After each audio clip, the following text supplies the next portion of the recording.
Hello guys and welcome to the YouTube channel of Wings एक उड़ान। So let's make it together. हाँ जी दोस्तों, क्या हाल चाल। आपका सबका स्वागत है एक बार फिर से विंग्स एक उड़ान के इस यूट्यूब चैनल में।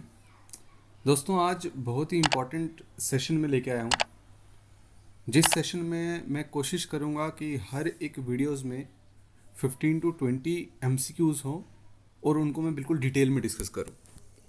ये MCQs टोटली आपके टॉपिक के रिलेटेड होंगे जो JKSSB फाइनेंस अकाउंट असिस्टेंट और सब इंस्पेक्टर में पूछने वाले हैं।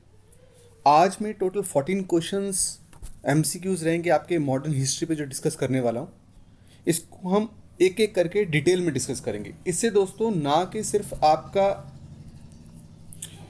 आपको MCQs के बारे में अवेयरनेस होगी, इसके साथ साथ आपको हिस्ट्री का मैक्सिमम सिलेबस जो है वो रिवाइज हो जाएगा। तो आओ दोस्तों स्टार्ट करते हैं। पहला क्वेश्चन ये बोल रहा है कि who was the governor general of India during the revolt of 1857।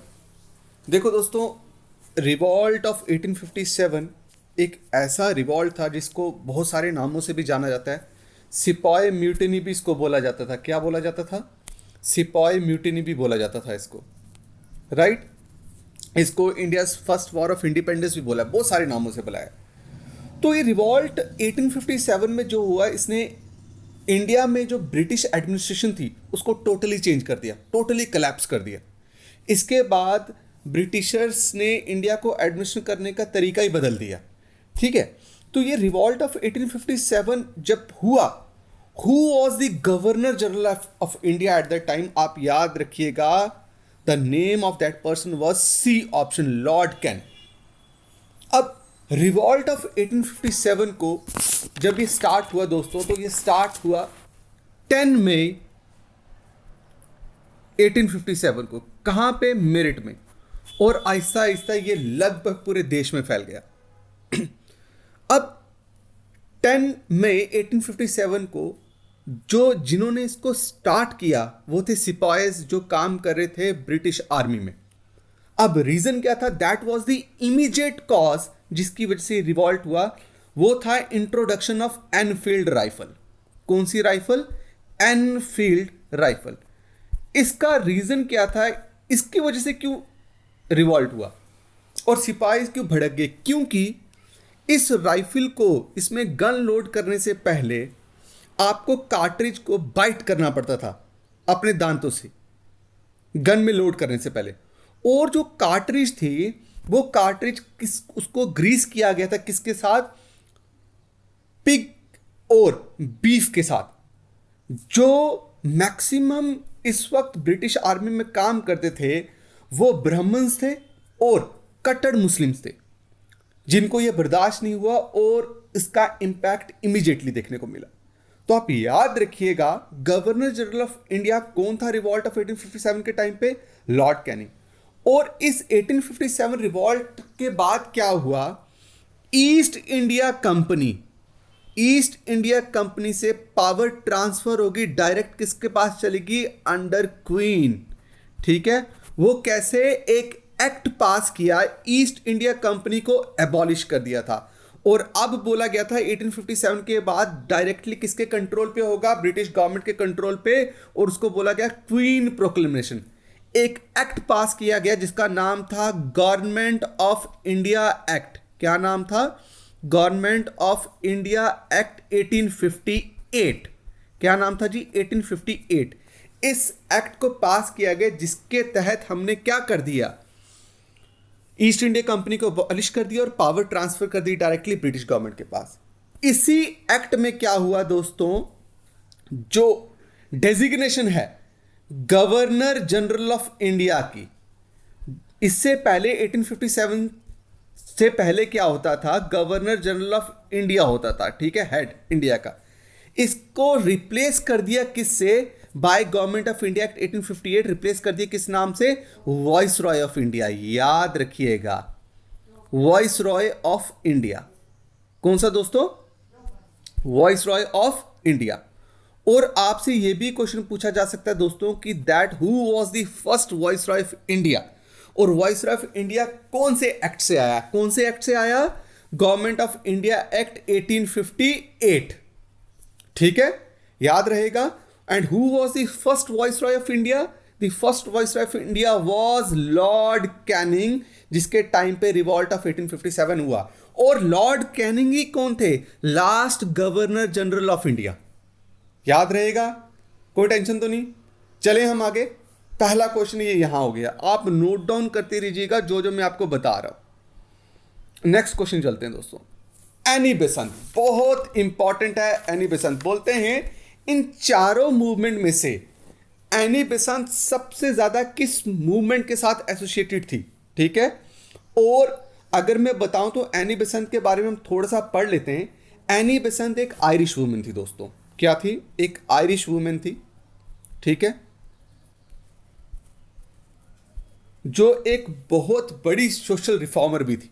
ठीक है, और लोगों के राइट के लिए लड़ती रहती थी। अब ये इंडिया में कैसे पहुंची? ये इंडिया में पहुंची जब इसने 1889 में एनी बेसेंट ने एक सोसाइटी को ज्वाइन किया, जिस सोसाइटी का नाम था थियोसॉफिकल सोसाइटी। क्या नाम था? Theosophical society. याद रखिएगा, ये सोसाइटी किसने फॉर्म की थी? Theosophical society. It was formed by Helena Blavatsky. किसने बनाई थी? Helena Blavatsky. और यही हेलेना ब्लेवेट्स्की ने इसको ज्वाइन करवाया था एनी बेसेंट को 1889 में। किस पे? थियोसॉफिकल सोसाइटी में। अब एनी बेसेंट पहली बार इंडिया में 1893 में आई।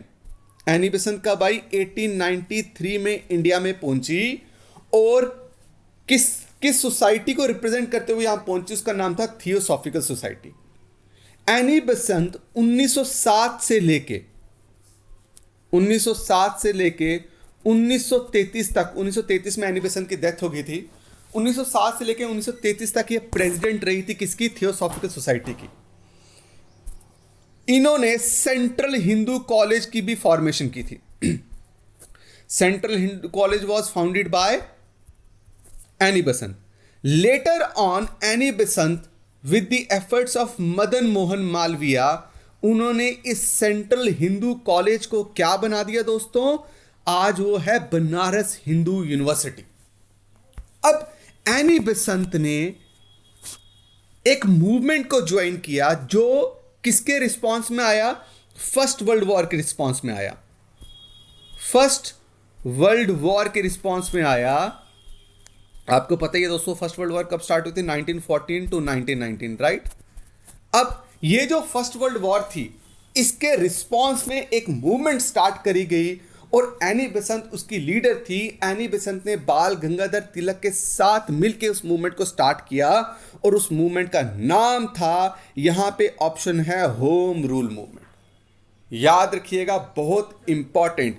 और इस होम रूल मूवमेंट में जो इसके ऑब्जेक्टिव्स थे, एनी बेसेंट के जो ऑब्जेक्टिव्स थे, उसको कैंपेन किया एनी बेसेंट ने 2 न्यूज़पेपर के थ्रू। उसका नाम था न्यू इंडिया। बिल्कुल नहीं भूलिएगा ये न्यूज़पेपर्स को, न्यू इंडिया और कॉमनवेल। याद रहेगा, कॉमन, WEAL। ये 2 न्यूज़पेपर थे जिसके थ्रू एनी बेसेंट ने क्या की? इसकी कैंपेनिंग की। 1916 में होम रूल मूवमेंट स्टार्ट हुआ था और इनको अरेस्ट कर लिया गया। अरेस्ट जब किया 1917 में, ये रिलीज हुई, इनको रिलीज किया ब्रिटिश गवर्नमेंट ने, और वो इतनी फेमस हो चुकी थी इस वक्त, ये अराउंड 66 ईयर की थी, आप समझे। और जब इनको रिलीज किया गया, ये पहली वुमेन प्रेसिडेंट बनी किसकी? INC की। ये भी याद रखना, कहां पे? 1917 में। कौन सा सेशन था INC का? कलकत्ता सेशन। याद रहेगा दोस्तों। चलते हैं हम आगे। तीसरा क्वेश्चन, वेरी इंपॉर्टेंट। अब बोलते हैं, मैंने आपको रिसेंटली पहला क्वेश्चन जो मैंने आपको एक्सप्लेन किया, तो उसमें मैंने कुछ को बताया, तो आप थर्ड क्वेश्चन इजीली कर लोगे कि क्या इमीडिएट कॉज था जिसने India first war of independence, मतलब रिवॉल्ट ऑफ 1857 की बात हो रही है, ठीक है, सबसे इमीडिएट कॉज क्या था 1857 रिवॉल्ट को? तो दैट वाज, आप याद रखना, इट वाज बी, ठीक है, suspicion about British interference in religion. कैसे? मैं आपको बताता हूं। Introduction of Enfield rifle. Enfield rifle की इंट्रोडक्शन की वजह से क्या हुआ, इनको लग गया कि भाई जैसे मंगल पांडे था, तो मंगल पांडे बहुत डिस्ट्रेस्ड हो गए थे, ठीक है, कि भाई मेरा धर्म भ्रष्ट कर दिया इन्होंने, ठीक है। तो religion was the immediate cause, याद रखिएगा। अब डॉक्ट्रिन ऑफ लैप्स क्या एक कॉज था? बिल्कुल कॉज था, but it was not immediate cause. Doctrine of lapse was introduced by Lord Dalhousie, और इस कॉज को हम बोलते हैं पॉलिटिकल कॉज। याद रखिए, क्या बोलते हैं इसको हम? Political cause. इस डॉक्ट्रिन ऑफ लैप्स से बेसिकली लॉर्ड डलहौजी ने क्या करने की कोशिश की? ब्रिटिश के टेरिटोरियल एरिया को एक्सटेंड करने का ये पॉलिसी था, ठीक है, जिसमें आपको पता है ये झांसी फंस गई थी, ठीक है, जो रानी लक्ष्मीबाई लीड कर रहे थे। मिलिट्री डिसकंटेंट तो था, ये इकोनॉमिक एक्सप्लॉयटेशन था, ये भी एक कॉज था रिवॉल्ट ऑफ 1857 को लेके, but it was not immediate cause, याद रखिएगा, ठीक है। चलें हम आगे। क्वेश्चन नंबर 4, वेरी इंपॉर्टेंट दोस्तों। इधर क्वेश्चन है कि इसमें से कौन सा ऐसी पर्सनैलिटी, ठीक है, जिसको हमने बोला था father of Indian renaissance. Renaissance का मतलब दोस्तों रीबर्थ। क्या मतलब है रिनाइसेंस का? रीबर्थ, ठीक है। बोलते हैं फादर ऑफ इंडियन रिनाइसेंस किसको बोलते हैं? तो इसमें से जो आपका आंसर है that is basically option B, Raja Ram Mohan Roy. बच्चा, राजा राम मोहन राय को फादर ऑफ मॉडर्न इंडिया भी बोलते हैं और फादर ऑफ इंडियन रिनाइसेंस भी बोलते हैं। देखो, राजा राम मोहन रॉय बहुत ही फेमस रिफॉर्मिस्ट थे। 1928 में इन्होंने क्या किया? ब्रह्मो सभा स्टार्ट करी। क्या स्टार्ट करी? ब्रह्मो सभा, जो बाद में जाके ब्रह्मो सभा का नाम क्या पड़ गया? ब्रह्मो समाज। लेटर ऑन इसका नाम क्या चेंज हो गया? ब्रह्मो समाज। 1928 से पहले इन्होंने एक और सभा चलाई थी 1914 में, जिसका नाम था आत्मीय सभा। क्या नाम था दोस्तों उसका? आत्मीय सभा, ATMIYA, याद रखिएगा आप, ठीक है। अब ये वेस्टर्न एजुकेशन को बहुत सपोर्ट करते थे। किसको? वेस्टर्न। बोलते थे वैदिक education is also important, but western education को इंपार्ट करना इंडियन सोसाइटी में इट इज वेरी इंपॉर्टेंट, ठीक है। He was a great social reformist. He was against the social evils. बहुत सारे उस वक्त दोस्तों प्रॉब्लम्स थी, जैसे सती सिस्टम, ठीक है। सती सिस्टम के ये बहुत अगेंस्ट थे, और सती सिस्टम को खत्म करने के लिए, डिनाउंस करने के लिए, इन्होंने एक बंगाली वीकली न्यूज़पेपर स्टार्ट किया। एक वीकली न्यूज़पेपर स्टार्ट किया बंगाली में, जिसका नाम क्या रखा इन्होंने? संबद काउमुदी। क्या नाम था? संबद काउमुदी। इसके थ्रू इन्होंने क्या किया? सती सिस्टम को डिनाउंस करने का क्या कहते हैं? ऑब्जेक्टिव उठाया। और इन्हीं की मदद से, यही एफर्ट्स की वजह से लॉर्ड विलियम बेंटिक, जो गवर्नर जनरल थे, लॉर्ड विलियम बेंटिक ने क्या किया? राजा राम मोहन रॉय के एफर्ट से लॉर्ड विलियम बेंटिक ने सती सिस्टम को क्या कर दिया? एबॉलिश कर दिया। याद रहेगा। सती सिस्टम के अलावा he was against child marriage, बहुत अगेंस्ट थे चाइल्ड मैरिज की। He supported window remarriage. इन्होंने विडो रिमैरिज को सपोर्ट किया, याद रखिएगा। किसको सपोर्ट किया? विडो रिमैरिज को, ठीक है। इन्होंने कलकत्ता हिंदू कॉलेज की फॉर्मेशन में हेल्प की। किसकी? डेविड हेयर की। Calcutta Hindu college, David Hare ने जिसने फॉर्मेशन की थी, उसमें हेल्प किसने की थी? इन्होंने। मेरी बात आपको क्लियर हो गई? अब क्या हुआ? ये एक बार मुगल किंग, जिनका नाम था अकबर सेकंड, क्या नाम था उनका? अकबर सेकंड। उन्होंने, ठीक है, इनको as an ambassador of Mughal king, इनको कहां भेजा? इंग्लैंड में भेजा, जहां पे राजा राम मोहन राय की जाके डेथ हो गई। राजा राम मोहन राय को राजा का टाइटल किसने दिया है? इन्हीं मुगल किंग अकबर सेकंड ने। किसने दिया है? अकबर सेकंड ने ही राजा का टाइटल किसको दिया है? राजा राम मोहन राय को। याद रखिएगा। राजा राम मोहन राय ने सबसे पहले पर्शियन लैंग्वेज में एक और न्यूज़पेपर स्टार्ट किया था, जिसका नाम था, याद रखना, मीरत उल अकबर। क्या नाम था? Mirat ul Akbar, it was in Persian language. याद रहेगा दोस्तों। चले हम आगे, चलिए।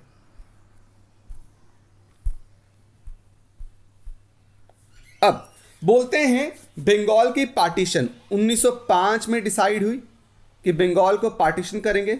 बोलते जब बंगाल को पार्टीशन करने के बाद चली तो who was the viceroy of India at the time and और under whose viceroyalty the Bengal partition was proclaimed.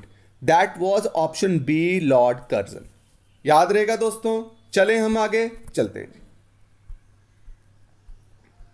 अब बोलते हैं कि इंडियन नेशनल कांग्रेस जो 1885 में फॉर्मेशन हुई, इसकी जो पहली एनुअल मीटिंग हुई थी उसके प्रिजाइडिंग ऑफिसर कौन थे? तो इसमें से ऑप्शन है दोस्तों उमेश चंद्र बैनर्जी।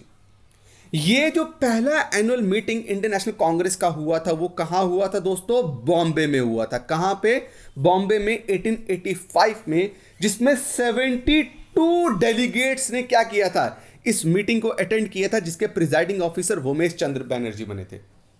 ऑप्शन ए में एक और चीज देखो आप, बहुत इंपॉर्टेंट है। A.O. ह्यूम मतलब Allan Octavian Hume. Allan Octavian Hume was a British civil servant जिन्होंने किसकी फॉर्मेशन की थी? इंडियन नेशनल कांग्रेस की फॉर्मेशन की थी। एक और क्वेश्चन यहां पे, आईएनसी की फॉर्मेशन के टाइम पे, ठीक है, who was the voice Roy? तो आप याद रखना, voice Roy was Lord Dufferin. Very important question. Lord Dufferin was the voice Roy of India at the time जब आईएनसी की फॉर्मेशन हुई। चले हम आगे दोस्तों, चलो।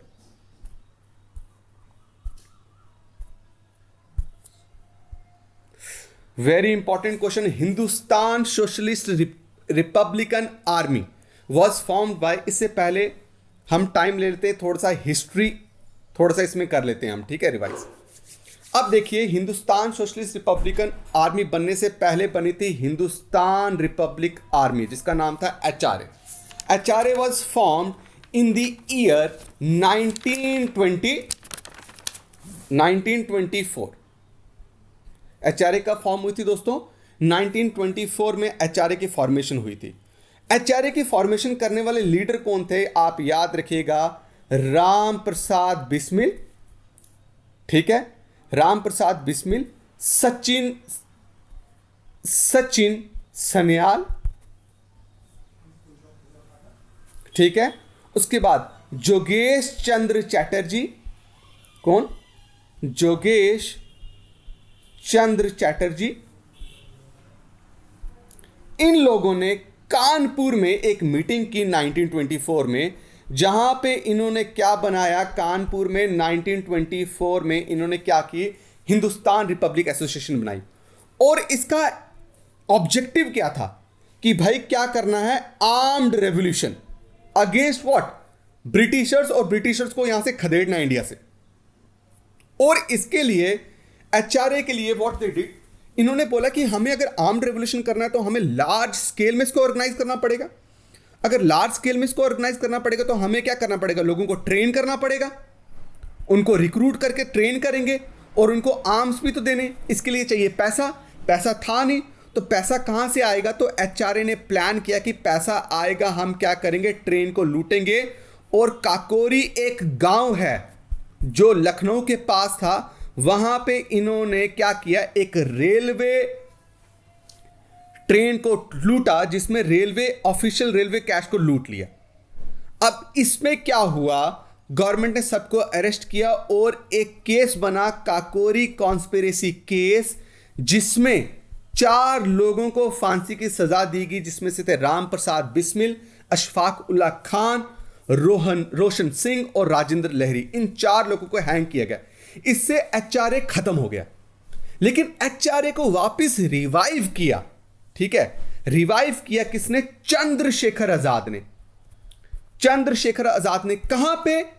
भगत सिंह के साथ मिलके, सुखदेव के साथ मिलके, राजगुरु के साथ मिलके इन्होंने क्या किया? एचआरए को वापस रीऑर्गेनाइज किया 1928 में। कहां पे? 1928 में फिरोज शाह कोटला, आज जो ग्राउंड भी है आपने देखा होगा, फिरोज शाह कोटला ग्राउंड जो दिल्ली में है, कब किया ऑर्गेनाइज इन्होंने? कब इन्होंने ऑर्गेनाइज किया? इन्होंने ऑर्गेनाइज किया, एक मिनट, इन्होंने ऑर्गेनाइज किया 1928 में। ठीक है, 1928 में हिंदुस्तान रिपब्लिक एसोसिएशन को ऑर्गेनाइज, उसको नाम बदल के रखा Hindustan socialist republic association under the leadership of Chandrashekhar Azad. तो आंसर यहां पे क्या आएगा? Option C, Chandrashekhar Azad. याद रहेगा, कोई टेंशन तो नहीं। आगे चलते बोलते हैं पहली बार स्वराज मतलब सेल्फ गवर्नमेंट, ठीक है, not full independence, self government. पहली बार आईएनसी ने अपने कौन से सेशन में इसको as a goal of INC बताया? तो याद रखना वो सेशन था आपका कलकत्ता सेशन 1906, जिसके प्रेसिडेंट थे the grand old man of India, जिनका नाम था दादा भाई नारोजी। याद रहेगा दोस्तों। चले हम आगे, कोई टेंशन तो नहीं।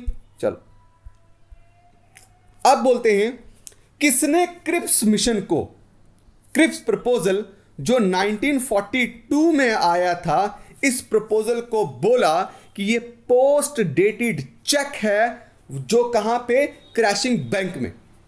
तो ये बोलने वाले लीडर कौन थे? महात्मा गांधी। याद रखना, क्रिप्स मिशन इसलिए आया था ताकि इंडियन लीडर्स की आईएनसी का सपोर्ट ले पाए सेकेंड वर्ल्ड वॉर में। किसके खिलाफ? ब्रिटिशर्स, जर्मनी के खिलाफ। ठीक है, तो Cripps proposal was led by Stafford Cripps. क्या नाम था उनका? Stafford Cripps, STAFFORD, Stafford Cripps. इसमें लिखने नहीं होता, पैंडेमिक की वजह से हम ऑफिस भी नहीं जा सकते। तो क्रिप्स प्रपोजल को पोस्ट डेटेड चेक किसने बोला? महात्मा गांधी ने। याद रहेगा दोस्तों। चलते हैं हम आगे। अब बोलते हैं थियोसॉफिकल सोसाइटी की जो सक्सेस इंडिया में हुई वो किस लीडर की वजह से हुई? तो अभी हमने डिस्कस किया था, the leader was what? Annie Besant. याद रहेगा दोस्तों, कोई प्रॉब्लम तो नहीं है। चले हम आगे। चलो जी, लेकिन अगर एक बात आकर कोई पूछे that who formed theosophical society, तो theosophical society was found by Helena Blavatsky, HELENA Blavatsky. ठीक है, ये पहली सोसाइटी थी जो Indian culture, Indian thoughts, Indian Vedas से री इनकारनेशन से बहुत ज्यादा इंस्पायर्ड थी। और इन्होंने न्यूयॉर्क USA में हेलेना ब्लेवेट्स्की ने थियोसॉफिकल सोसाइटी की फॉर्मेशन की, जिसको इंडिया में सक्सेसफुल किसने किया? एनी बेसेंट ने। ठीक है दोस्तों, चले हम आगे। चलो जी, अब आ गया है क्वेश्चन नंबर 11। तो दोस्तों इसमें यह पूछ रहे हैं कि फर्स्ट न्यूज़पेपर जो इंडियन से स्टार्ट किया, ठीक है, इंडियन से स्टार्ट किया इंग्लिश लैंग्वेज में, वो कौन सा था? That was Hindu patriot. बच्चा न्यूज़पेपर बहुत इंपॉर्टेंट है, याद करना। ठीक है, न्यूज़पेपर याद रखिएगा कि न्यूज़पेपर आपको नहीं भूलना है। ठीक है, ये 6 जनवरी 1853 को इस न्यूज़पेपर को स्टार्ट किया गया और ये पहला पेपर था जो इंडियन से स्टार्ट किया था इंग्लिश लैंग्वेज में। ठीक है दोस्तों, चलें हम आगे। इंडियंस की बात कर रहा हूं, कोई बाहर का बात नहीं कर रहा हूं, इंडियंस ने जो स्टार्ट किया।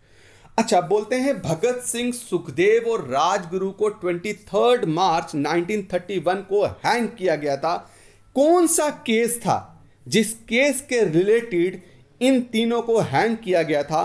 तो केस का नाम है, याद रखना आप, लाहौर कॉन्स्पिरेसी केस। और इसके पीछे जो ऑर्गेनाइजेशन थी उसका नाम था Hindustan socialist republic association, which was form under the leadership of Chandrashekhar Azad.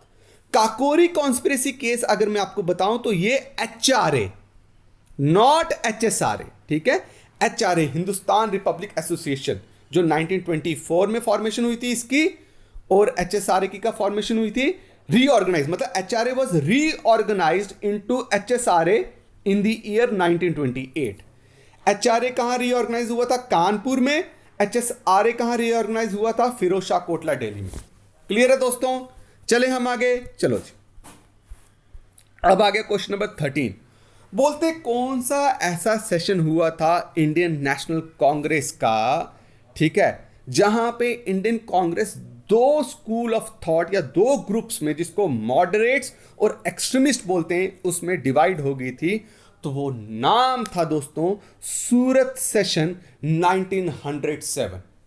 याद रहेगा, सूरत सेशन 1907 में Indian national Congress was splitted into moderates and extremist.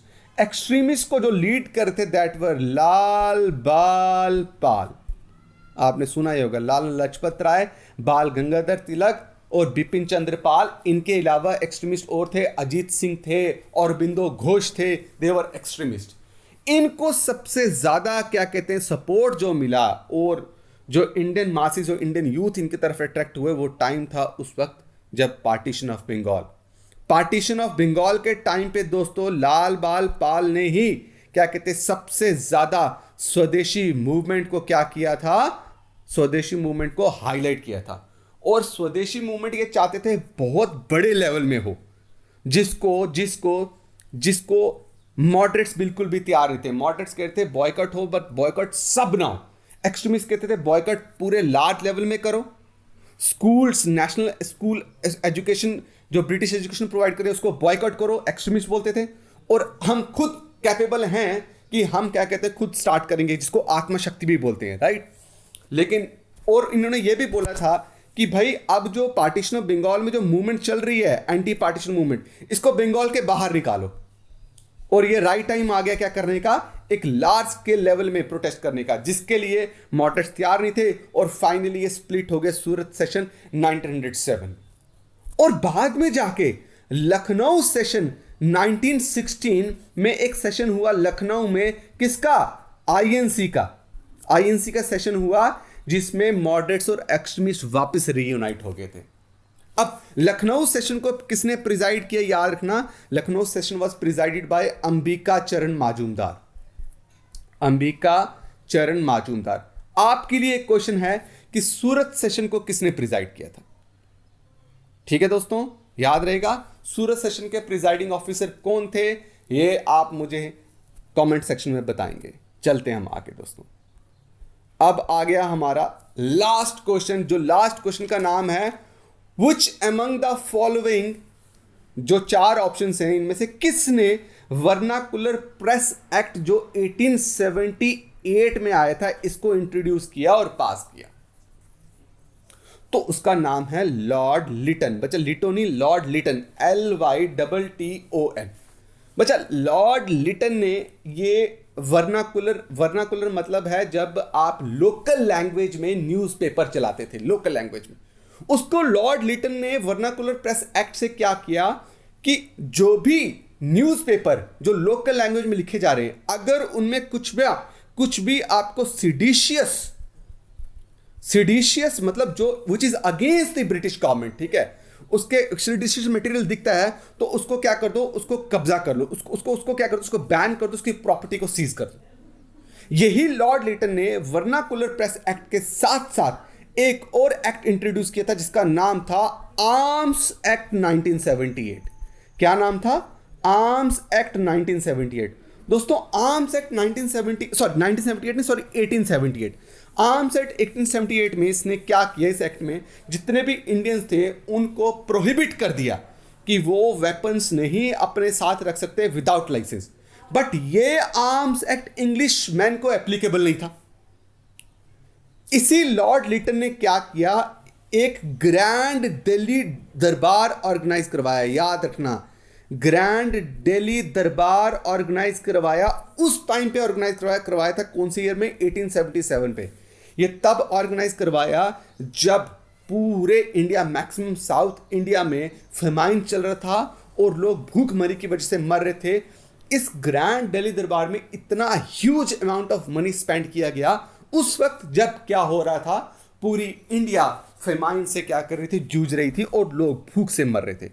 तो यहां पे जो ऑप्शन है कि किसने इंट्रोड्यूस किया था, तो ऑप्शन इज लॉर्ड लिटन। और इसमें एक और नया क्वेश्चन कि which among the following repealed, introduction को काट दो, इसकी जगह लिखो रिपील, किसने खत्म किया वर्नाकुलर प्रेस एक्ट, तो याद रखना वो थे लॉर्ड रिपन। तो दोस्तों मैं उम्मीद करता हूं आपको ये बहुत इम्पॉर्टेंट लगा होगा और बहुत फ़ायदेमंद रहा होगा आपके लिए। आप ऐसे ही जुड़े रहें। आने वाले टाइम पे मैं और इम्पॉर्टेंट MCQs के सेशन लेके आऊँगा डिफरेंट टॉपिक पे। ठीक है दोस्तों, thank you so much guys, thank you.